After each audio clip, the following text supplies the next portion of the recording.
सिद्धेभ्यः जय नमो नमः सिद्धेभ्यः नमो वैकुण्ठाय नमो सिद्धाय नमो आयर्याय नमो वज्राय नमो दुर्गे सर्वसागुणं नमः श्रीवर्धमानाय निर्धूतकलिलात्मने सालोकानां त्रिलोकानां यद्विद्याधर्मणायते। श्री रत्नकरण शाखाचार्य नामक ग्रंथ आचार्य सुमंत भद्र देव द्वारा रचित। आचार्य सुमंत भद्र देव एक जैन न्याय शास्त्र के महान प्रकांड विद्वान हुए। आचार्य सुमंत भद्र देव दार्शनिक आचार्यों में से एक आचार्य थे। दार्शनिक तत्वचिंतक एवं उद्भट इनकी प्रतिभा संपन्न वाले आचार्य थे। आचार्य सुमंत भद्र देव की अनेक रचनाएं हैं, जैसे रत्नकरण शाखाचार, आत्ममीमांसा। इनकी सबसे महत्वपूर्ण बात यह है कि जो इनकी रचनाएं हैं ये जैन मत का समर्थन करते हुए और पर मत का खंडन करते हुए यह रचनाएं लिखी गई। आचार्य सुमंत भद्र देव को कलिकाल संगत कहा जाता है। अगर जैन अध्यात्म की दृष्टि से हम बात करते हैं तो आचार्य सुमंत भद्र देव को कलिकाल संगत कहा जाता है, लेकिन जैन न्याय सिद्धांत शास्त्रों की अगर हम बात करते हैं तो आचार्य सुमंत भद्र देव को कलिकाल संगत कहा जाता है। क्यों कहा जाता है?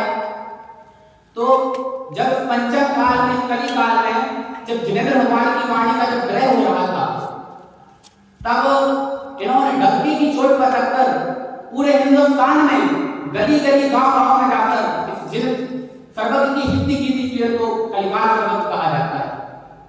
आचार्य सुमंत भद्र देव तत्वचिंतक के साथ साथ अगर इनके समक्ष अगर कोई भी शंका अगर उपस्थित होती थी तो उसका निराकरण जैन सिद्धांत के अनुसार प्रमाण के साथ देते थे।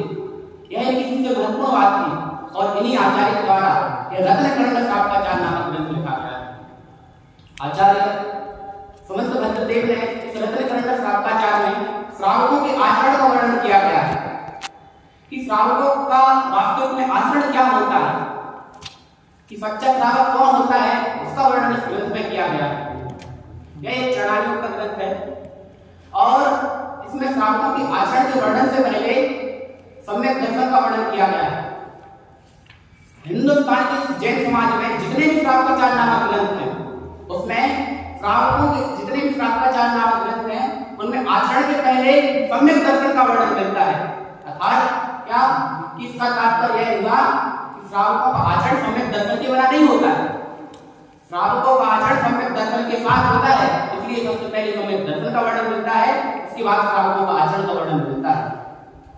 इस रत्नकरण शाखाचार में 3 अधिकार हैं, जो सम्यक दर्शन, सम्यक ज्ञान और सम्यक चारित्र्य, जिसमें आचार्य देव ने सबसे पहले सम्यक दर्शन का वर्णन किया। ये वास्तविकता में सम्यक दर्शन है क्या, इसकी महिमा क्या है, तो आज हम इस पर चर्चा करेंगे कि वास्तविकता में सम्यक दर्शन की महिमा क्या है। तो आचार्य उमा स्वामी तत्वार्थसूत्र के प्रथम अध्याय में क्या कहते हैं कि सम्यक दर्शन ज्ञान चारित्राणि मोक्ष मार्ग। क्या? सम्यक दर्शन, सम्यक ज्ञान और सम्यक चारित्र, इन तीनों की एकता का नाम मोक्ष मार्ग है। ना कि सम्यक दर्शन का अकेला, ना ही सम्यक ज्ञान का, ना सम्यक चारित्र का, इन तीनों की एकता का नाम मोक्ष मार्ग है। और सम्यक दर्शन क्या है? तो बताया है कि तत्वानुश्रुता नाम सम्यक दर्शन। क्या? कि तत्वों का यथार्थ सिद्धांत करना उसका नाम सम्यक दर्शन है। जीवा के जो 7 तत्व हैं उनका यथार्थ सिद्धांत करना उसका नाम सम्यक दर्शन है। सुपर का वेद विज्ञान करना उसका नाम सम्यक दर्शन है। लेकिन आचार्य सुमंत भद्र देव इस रत्नकरण शाखाचार में कहते हैं कि सबसे पहले उन्होंने दूसरे श्लोक में क्या बताया है कि जो उत्तम सौम्य धरे उसका नाम धर्म। क्या है? यो धरत योत्तमे सुखी, कि जो उत्तम सौम्य धरे उसका नाम वास्तविकता में धर्म है। और धर्म कैसे प्रकट होता है, किस चीज के द्वारा प्रकट होता है? तो बताएं जो सम्यक दर्शन, सम्यक ज्ञान और सम्यक चारित्र सहित होता है वह वास्तविकता में धर्म। और यह वास्तविकता में सम्यक दर्शन क्या है? तो फिर उन्होंने 4थे श्लोक में क्या बताया है, सम्यक दर्शन का वास्तविकता में लक्षण क्या है? तो श्लोक की पाठ करते हैं। सत्तानां परमार्थानां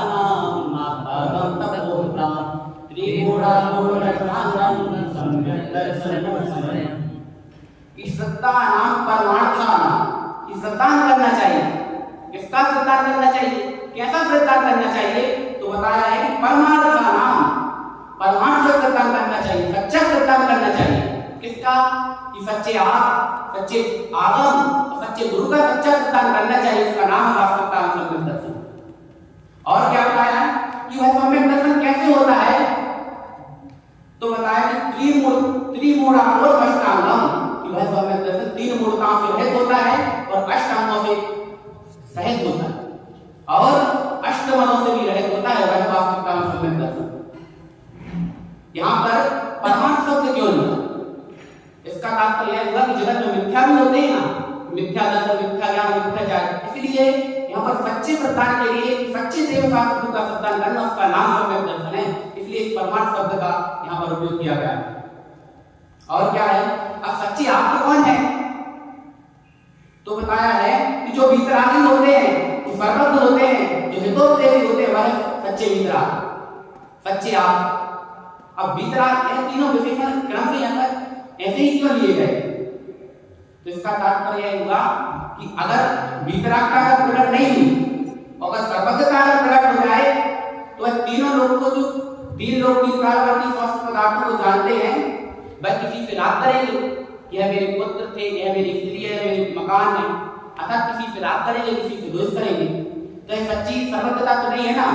इसीलिए सबसे पहले वीतरागता को लिया कि जब वीतरागता प्रकट हो जाएगी, अर्थात राग देश का अभाव हो जाएगा, तो जो सर्वज्ञता होगी वह सच्ची होगी, अर्थात राग देश से रहित होगी। अगर पहले हितोपदेश प्रकट हो जाए तो बाद में सर्वज्ञता हो, तो फिर अगर वह हितोपदेश देने लगे, अगर वो समस्त ज्ञान को नहीं जानते हैं, तो फिर क्या होगा? तो क्या होगा कि वह अज्ञान और राग देश से रहित होगा, वह झूठा ज्ञान होगा, क्योंकि जो झूठा ज्ञान होता है वह अज्ञान और राग देश से रहित होता है, अर्थात अज्ञान के अभाव में वह कुछ का कुछ बोल देंगे। इसीलिए यह तीनों विशेषण सबसे पहले वीतरागता, प्रवृत्तता और उसके बाद हितोपदेशता को लिया। और वीतरागता तब क्या?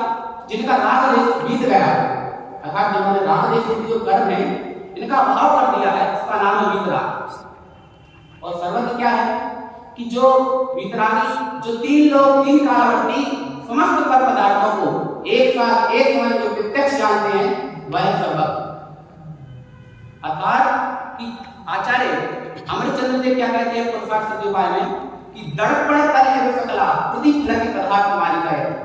ये जो सर्वज्ञ देव होते हैं वह दर्पण के समान तीनों लोगों को प्रत्यक्ष जानते हैं, कि जिस प्रकार दर्पण में जो अपना प्रतिबिंब प्रत्यक्ष झलकता है, उसी प्रकार की जो केवली भगवान है उनके जो ज्ञान में ये तीनों लोग प्रत्यक्ष झलकते हैं। यह वास्तविकता में सच्चा सम्यक दर्शन। ऐसे सच्चे देव शास्त्र का श्रद्धान करना, उसका नाम है सम्यक दर्शन।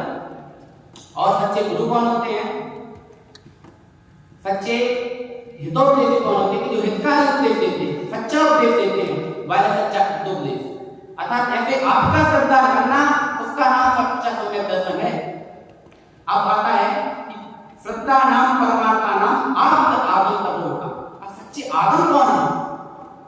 तो बताया है कि आपको कव्य मनोलंघनम मद्रश्रेष्ठ विरोधकम तत्वोपदेश कृतसारम शास्त्रम तावत घट्टम। क्या है? कि जो सर्वज्ञ के द्वारा कहा गया है, जो सर्वज्ञ जो तीन लोग के जानते हैं, तीनों लोग का लोग जानते हैं, उनके द्वारा जो कहा गया जो वाणी है वह है सच्चे शास्त्र। उनका श्रद्धान करना, उसका नाम सम्यक दर्शन है। और कैसी है वाणी? कि जो सर्वज्ञ के द्वारा जो बताया है, जो मार्ग है, जो शास्त्र आदि हैं, आगम है, वह वादी प्रतिवादी के द्वारा का खंडन नहीं किया जा रहा। कि जो वादी होता है, अगर कोई अपनी, जैसे किसी को कोई प्रश्न होगा तो वह वादी, और जो शंका का निराकरण करने वाला होता है वह प्रतिवादी। कि जो वादी और प्रतिवादी के द्वारा इनका खंडन नहीं किया जा सकता, ऐसे इनकी वाणी जिनमें विरोध उत्पन्न नहीं किया जा सकता है, जिनका उल्लंघन नहीं किया जा सकता है, वह सच्चे आगम। और कैसी होती है उनकी वाणी? कि जो प्रत्यक्ष और अनुमान आदि प्रमाणों के द्वारा को विरोध उत्पन्न नहीं किया जा सकता। प्रमाण दो होते हैं, प्रत्यक्ष प्रमाण होता है और परोक्ष प्रमाण होता है। और जो परोक्ष प्रमाण होता है उसकी 5 भेद होते हैं: स्मृति, प्रत्यज्ञान, तर्क, अनुमान और आगम। जो इसमें चौथा भेद है अनुमान। इसमें क्या कहा है कि प्रत्यक्ष और अनुमान के द्वारा भी जिनकी वाणी में विरोध उत्पन्न नहीं किया जा सकता है, ऐसे हैं सच्चे शास्त्र, उनका श्रद्धान करना उसका नाम सम्यक दर्शन है। और क्या बतलाते हैं कि जो हितकारी उपदेश देते हैं अर्थात मिथ्या मार्ग का निषेध किया होता है, ऐसे हैं सच्चे शास्त्र, उनका श्रद्धान करना उसका नाम वास्तविकता में सम्यक दर्शन है। और सच्चे गुरु कौन है? तत्वज्ञता। सच्चे गुरु कौन है? तो बताया है कि विषया का प्रकाटी तो निरारंभो बनेगा, ज्ञान ध्यान तपोरा तपस्वी तपस्वी। अर्थात कि जो ज्ञान ध्यान और तप में लीन रहते हैं, जो विषयों की आशा विषयों की वासना से जो रहे थे, वह है वास्तविकता में सच्चे गुरु, उनका श्रद्धान करना उसका नाम सम्यक दर्शन। अगर हम जगत में देखें तो क्या है कि कोई भी जंग बाबा कुंभ के मेले में जाकर विभिन्न प्रकार की तपस्याओं में लगे हुए हैं, वो थोड़ी ना सच्चे गुरु है, उनका श्रद्धान तो मिथ्या श्रद्धान है। अर्थात सच्चा श्रद्धान किसका है कि जो ज्ञान ध्यान और तप में लीन रहते हैं, वो होते हैं सच्चे गुरु। अर्थात कि जो सच्चे मुनि होते